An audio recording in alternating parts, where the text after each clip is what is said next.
Hi there fellow roleplayers and game masters, my name is Mr. Trosk and welcome to another random rolling video where I randomly roll stuff up from books that have random rolling tables. And today I want to do that for a campaign builder, Castle and Crowns, to celebrate the fact that the physical book landed on my doorstep. I think it was the day before yesterday, so this is not yet a full review. I want to do that somewhat later, especially the character threats system in here is something that really sparks my interest and I want to talk about later on my channel. But I just want to use the random rolling tables in this book to come up with a kingdom for a campaign, a kingdom that you can just pick up and place in a campaign, because that is what these systems are for. I have done this for many different books. By Nord Games has a bunch of these, Lore Smith has some of these systems, Kobold Press has some of these systems. Matter of fact, I did it for like the preview version of this book when it was still a Kickstarter, and I randomly came up with a leader and she turned out to be like the biggest bitch ever, which was really awesome and cool. I'll link that video somewhere here. So today I want to do that for a kingdom, and we will just see what comes up. And here it is, ladies and gentlemen, Campaign Builder, Castle and Crowns to PDF, and I just want to jump into it because I think these random rolling tables are best if you just like surrender yourself to them. Up until now, I've done a bunch of videos on these kinds of things, and every time they turn out to be really cool, and for me, it is a good way to find out if the creators of the book really thought the stuff true or it is just filler, right? It kind of feels like filler. Probably isn't filler. I haven't done any of this yet. So there is a section here called 5 Rulers and Kingdoms.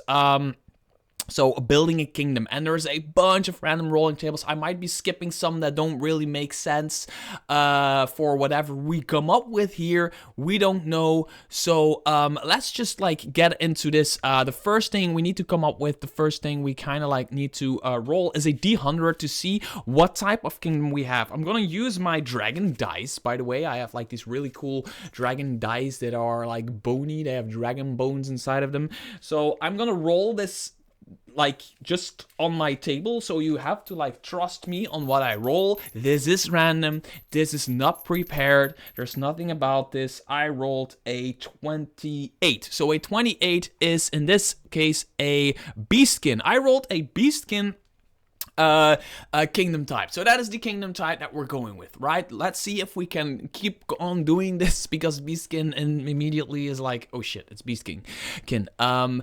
It's not probably gonna give me a chance to come up with what kind of beastkin. So for now, I'm just gonna go with my favorite Kobold Press beastkin, which are the bear folk. Let's just go for bear folk, a bear folk kingdom, right? Because that's what the tables are, not to give you like, this is what you need to go with. No, they are to like give you a rough idea and just like paint a picture around what you're getting from the random rolling tables. You're of course also free to just like select your own stuff from these tables, but I like rolling on them and just seeing what pops up, right? Just to see how the writers actually tested this and wrote this, because it's always really funny to trying to come up with stuff that doesn't make sense, but most of the time I come up with stuff that makes sense and just gives me like really good ideas in order to flesh my world out or whatever, right? So a kingdom size is a D20. It is the size of a 7, so it is a small bear folk kingdom of about 100 to 200 miles across. So let's say it is 150 miles across. Not large, it's bear folk kingdom. It's only 150 miles across. So yeah, that makes sense, right? A small bear folk kingdom. Bear folk aren't like the most common of races, so they might have smaller kingdoms that are just like, they're strong people, but there's just not like a heck of a lot of them. The climate in our bear folk kingdom is a 13, which gives us warm temperate. It is warm. It is a warm kingdom of bear folk. So what kind of bear lives in a warm is that like brown bears? Let's say they're brownish bears. There's not polar bears. If I rolled cold here, I could have like polar bear folk. You know what? I'm gonna go with that. I'm gonna do cold polar bear folk. All the way up north, there is a small kingdom of polar bear folk, right? up north of whatever campaign you're playing in, right? Let's see, geographical features. It is another G20. It is a 10, so it is a multiple coastlines kind of thing. So it might be something in a sense of like there's the entire north piece of the world, right? And there's like this Italy-like kind of country that has like sea on both sides of it, but it's also connected to the land above it, something like that. That could make sense.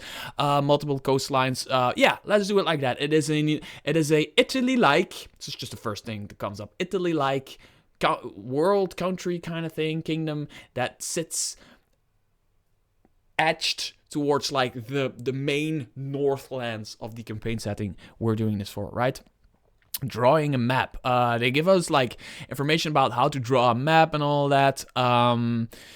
We were called, right? So we could roll for that, or we just let's just roll for that, right? So I cannot. My D6. I need a D6. So terrain types. A 1. So terrain types, mountains. There's a lot of mountains in my cold thingy, which is not... Oh, the population of my small kingdom is a D10. I'm sorry, I need a D10. So an 8, right? It is a high population, person per square mile, 100, right? So it is a high populated small kingdom. So this immediately gives me ideas for a campaign setting kind of thing, what their position is in the world. They are a small kingdom, geographically speaking, but they have a high population density, which means they are right now on like the edge of like having to expand into other territories. And this is where campaign ideas come from, right? From just rolling on a few random rolling tables, you could have like this kingdom that is trying to not really go at war yet maybe, but they might be like already like sending out people trying to discuss where the borders of their land could be expanded, and maybe getting some allies for doing that. Maybe together with another neighboring country they could invade another country and then split that up into to have like two different, like both expand, that kind of stuff, right? So they are a high density small kingdom, which is really cool. Beast King demographics, lineages. Oh, these are the type of lineages that you could have for the characters that come from there, which is really cool. They talk about the government, state of the nation, culture and society, government types. Oh, this could be interesting. It's a D100. So we have this small kingdom with a high density of polar bear folk, right? So we roll a D100. Ooh, a 9. Oh my god, I rolled a 99. A 99 is triumvirate.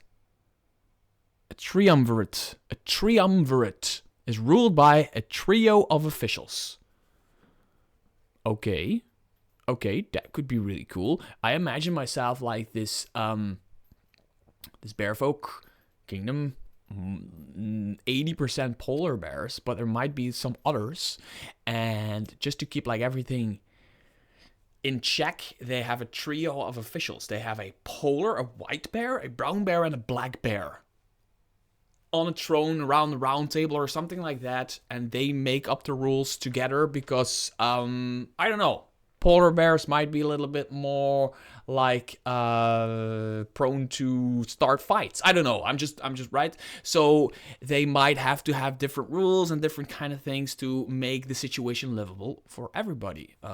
Could also be a reason why it's high density, because all the bears are being like bullied away from the main world, and they all go up to our kingdom that I'm going to call Bearland, and all the bears go up there, and now you don't only have these polar bears, you also have these other like brown bears and black bears and whatever, panda bears or whatever bears there are, which is actually pretty damn cool if you think about it. That's just what comes up in my mind. be completely different from you, and that is not the thing is not to come up with something as like directly to use or whatever. The thing is just to like see if all of it can make sense if you are just open for it. And that's what I like about this kind of stuff. If you just open your mind to this random rolling, almost always something really cool comes out of it, right? So state of the nation. Let's roll a d20. A d20. An 8. Bring out your dead. A terrible plague is spreading throughout the kingdom. Here we go. Here is the reason, or another reason, why these bear folk are trying to expand their land. Because they want to start living further apart from each other. Because there's diseases and plagues that are spreading, right? They're spreading, and the priests say like, hey, if we just move away from each other a little bit, we just dance out a little bit, right? We can really like tone down this plague kind of thing that's happening right now, and diseases and all of that other stuff. I don't know why it always just makes sense, but it does, right? Up until now, we have this Bear Land, which is a really small Italy-like country with multiple coastlines. In the north of a campaign setting, but it is too small for the amount of bears that live there. There used to be only polar bears there, but since other bear folk are being like bullied away, maybe even from the mainland, they traveled to Bearland where they were welcome, and they welcomed them with open arms, and they started messing around with each other, if you know what I mean, and babies happened, and then more babies happened, and babies and babies and babies happened, and now there's too many bear folk, meaning two things. There's too many people for the small country, and there are plagues and diseases and everything of that kind are popping up. I love it. Kingdom characteristics. If this continues to make sense, I don't know who wrote this, but they deserve an Oscar. 6. Has influential criminal organizations pulling the strings behind the scenes. I'm going completely blank there, but I'm just gonna ignore it for now. If you have a good one for this, hey, comments below. Work with me here. I love it. Bearland, or another word, better word for Bearland. Don't come saying like Bearheim or some of those things, because that's already part of the Midgard campaign setting. But like another word for Bearland, like a Latin kind of thing or whatever. Put it in the comments below. Help me out here, right? That's just something that I really like seeing. Customs and traits. Let's roll another d20. 7. Are very proud of their kingdom and easily offended if others are disrespectful. Makes a lot of sense. Small country, high density, proud of their bearfolk heritages, kind of being bullied by the rest of the world, so they kind of like don't take easy on people who do that kind of stuff, and they kind of want to beat the living shit out of those people, right? The gods. I don't know if I really want the god to be like super part of that, but you could have the god of thunder. That's what I rolled. Magic, name and symbol. I'm gonna ignore that for now. Historical events, a d12. Let's just roll on the historical events table. What's that? That's a 9. The kingdom's ruler and much of the nobility were overthrown in a violent revolution and put to the sword. Now this could be the reason why now there's 3 rulers. There might have been like a very bad polar bear folk ruler who was really bad, and they overthrown them, they killed them, and then they came up with this like, what if we have one representative of each type of bear folk, like the main types of bear folk living in Bearland, and we have put them on the throne, and we have them with the 3 of them come up with rules. And the good thing about being like 3 people, or 3 bear folk or whatever, is, for example, I played like, for 10 years, I played in a band. We were only 3, and the good thing about that is when you have something to decide and you go to a vote, there's always 2 against 1. Always. Either it's unanimous or it's 2 versus 1. So you never have a hard time passing a vote, right? It's like, okay, there's this new rule that we want to pass. Do we want to pass it? Let's vote. 2 people vote yes, or 2 people vote no. Always, right? So that's really, really cool about that. And they came up with that, which is actually a really, really, really damn good idea. I like this. I really like this. Styles of address, ruler title. I'm not going to physical appearance of the ruler, clothing and gear. Oh, this is like if you want to create a ruler, and then you go all the way into like what they look like, how they act, and all that stuff. I did that in the other video. I came out with like this enormous bitch of a woman who did like really, really bad stuff, which wasn't really like cool. Now, if the first thing I rolled would have been a human kingdom, dwarven kingdom, elven kingdom, fairy kingdom, infernal kingdom, or space kingdom, there was even more information that you could get into. So, for example, the human kingdom, they go into like the kingdom types. They go into the ideals, the bonds, flaws, landmarks, ruler quirks. There's more. There's adventure hooks, human kingdom adventure sites, human kingdom villainous NPCs.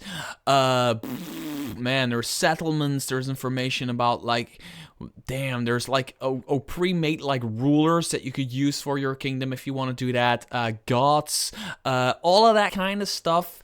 Monsters that could roam in that kingdom, all of that kind of stuff for those particular kingdoms. They go deeper into that. So you can create your own kingdom, your own idea of a kingdom with random rolling tables. Then you have a shit ton of rolling tables for creating a specific ruler for said kingdom. And then if you are going human elf or one of the other ones, you can even go deeper in there to like really, really, really flesh out your random table that just came out of your random kingdom that just came out of your dice, right? It just comes out of here, which I think is really cool because I only need like a name for my country, for Bearland, because Bearland is not a cool name, but for Bearland, which is a very small Italy-like country that sits on the edge of like the northern part, and it's too small for the amount of bears that are living there, because there used to be only polar bear folk there, but other bear folk were like moving in. Now the country gets too small, and they want to spread out their country